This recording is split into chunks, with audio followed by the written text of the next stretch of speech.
The helplessness of the young king, the son of the deeply mourned Black Prince, at first touched the hearts of all men, and the parties which were represented by John of Gaunt, who was the third son of Edward III, and he and his progeny become extremely important in the next generations. So John of Gaunt, a name to remember, the younger brother of the Black Prince, so very, very close to the throne. The parties which were represented by John of Gaunt and William of Wykeham reconciled themselves and agreed to join in serving the king faithfully.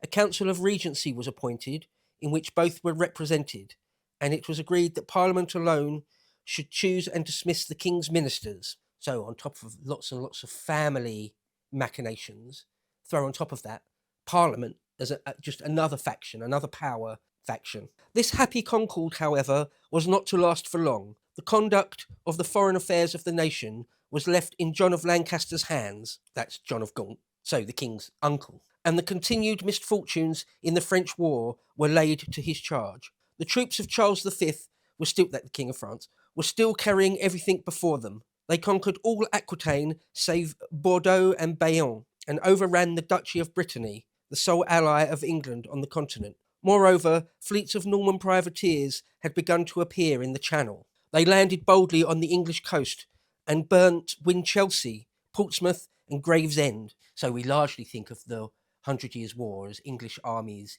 in France laying waste to things, chevauching across the French countryside, which is largely true, almost entirely true, but not 100% of the case, as we were just told there.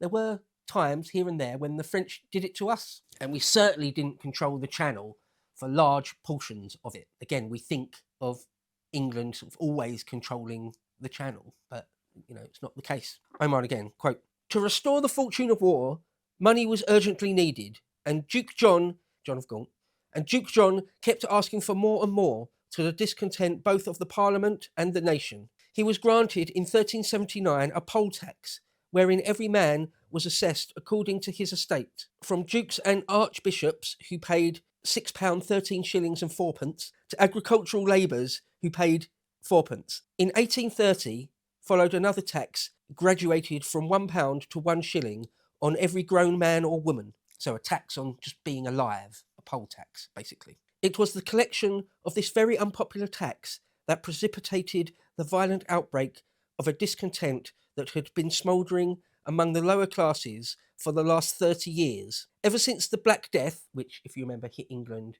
between 1348 and 49, so, 30 years ago now. "Ever since the Black Death, a silent but bitter contention had been in progress between the land-holding classes and their tenants, more especially those who were still villeins and bound to the soil."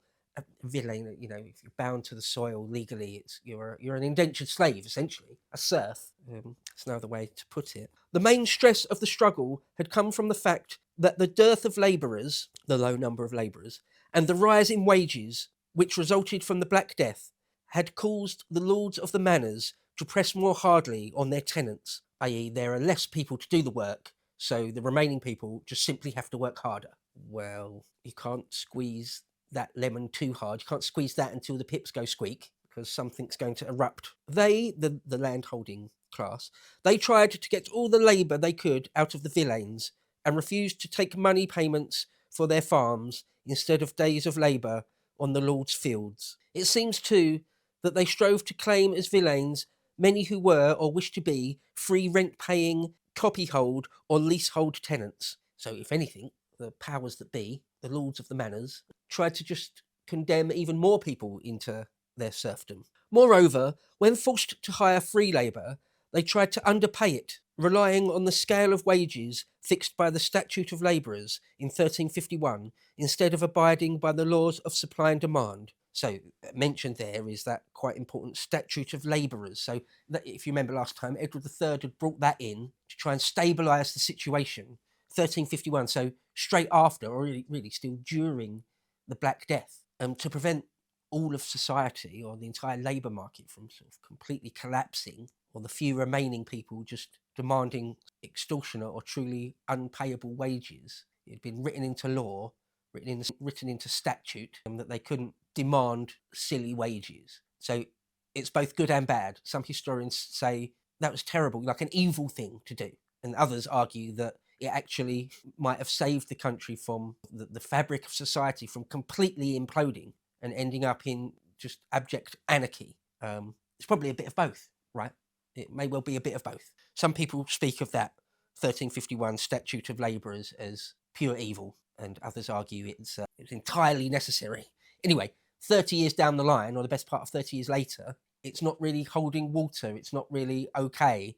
It's become clear that at least a generation later now that it's out of date. It may have been needed to hold the fabric of society together 30 years ago, but now it's just holding people down, right? A generation later, the argument that it was a good thing isn't a very strong argument anymore. It's simply keeping people as indentured slaves or serfs or villeins, however you want to phrase it. Again, not allowing just free economy or the laws of supply and demand, as Oman puts it, simply not allowing that to play out a generation later is not cool, should we say. Oman goes on.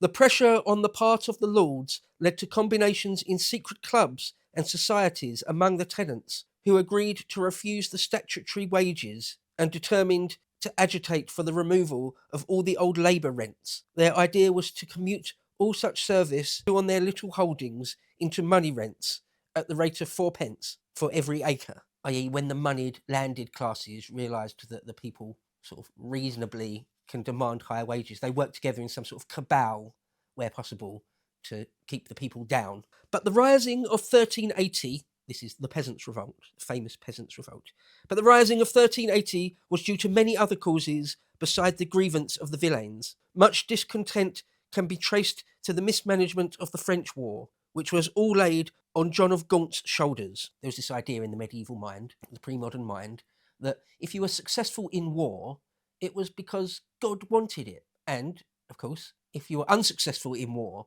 it was because God wanted it, or the heavens wanted it that way. So if you keep losing, then God doesn't like you, or your cause.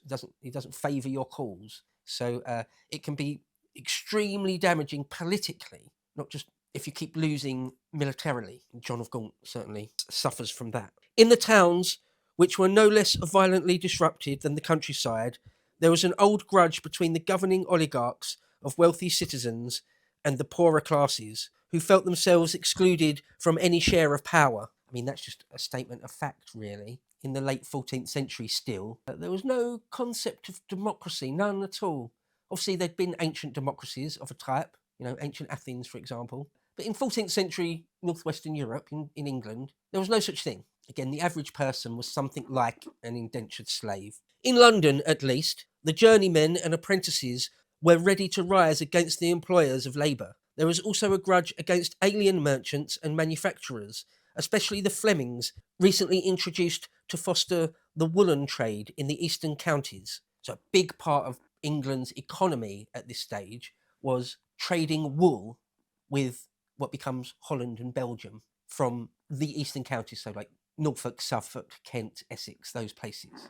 A massive part of the whole economy of the country was that. And if there were Flemings coming over and stealing business in England, that didn't go down well. A certain amount of organisation was given to the movement by the teaching of itinerant agitators, mostly friars, who had been preaching communism and the equality of all men. If you remember before, I'd mentioned Wycliffe, a very, very early precursor to Protestantism, or Luther, saying the sorts of things Luther would say in a century and a half's time.